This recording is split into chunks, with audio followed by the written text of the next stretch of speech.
Now, another thing they don't do is read the Old Testament version of the moment, right?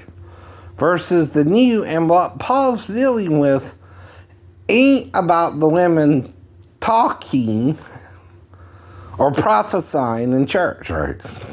You're confusing two different issues. They're asking questions of their husbands during the sermon, probably, where if it's like today, one man like Paul or Apollos or someone like that is giving the message, and the people are supposed to listen and not ask questions till it's over. Do you understand? Right. Plus, you're reading it from a letter's perspective, right?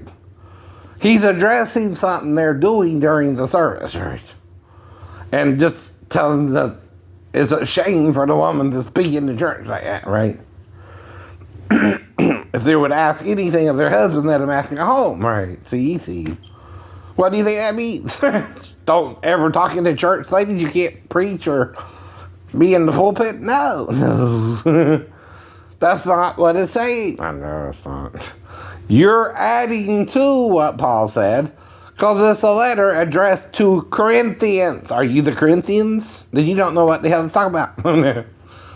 They knew what he meant. You don't. You're reading it 2,000 years later, too. Maybe biasly. Maybe biasly. Because it's a letter written to people who, if you read the whole statement he makes there, may have been asking their husbands questions during the sermon, right? They're not prophesying. There's a time to prophesy in the church, too, and a time to listen to the minister, right? There's a time to sing, right, in the church. And then there's a time to prophesy. And there's a time to speak in tongues in the church, too, for the unbelievers and believers, right? Though that's the sign to an unbeliever that the Holy Ghost is in you if they're from a different language, right? And don't speak yours, is what it's supposed to be used for, right? In the first place, right? When they were in Jerusalem and first received it, people from different parts of the Mediterranean area were hearing them speak in Spanish, Portuguese, right?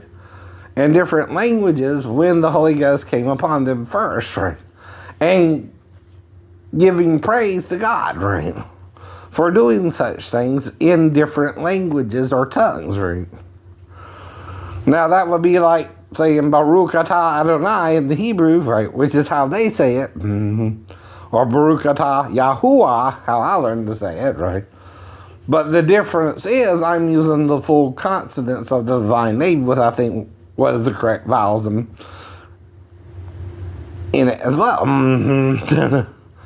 Now, the reason they do this is some rabbi after Daniel, by the way, and between Malachi and Jesus, right, had them quit using the divine name but on the Day of Atonement, right? Well, that was never commanded by the Lord, right? A man gave you that commandment in the first place. Not God. A man and not God gave you that commandment. You can't follow a man over Yahuwah. Which Yahu is Eliyahu's name in the Hebrew too. Now you can do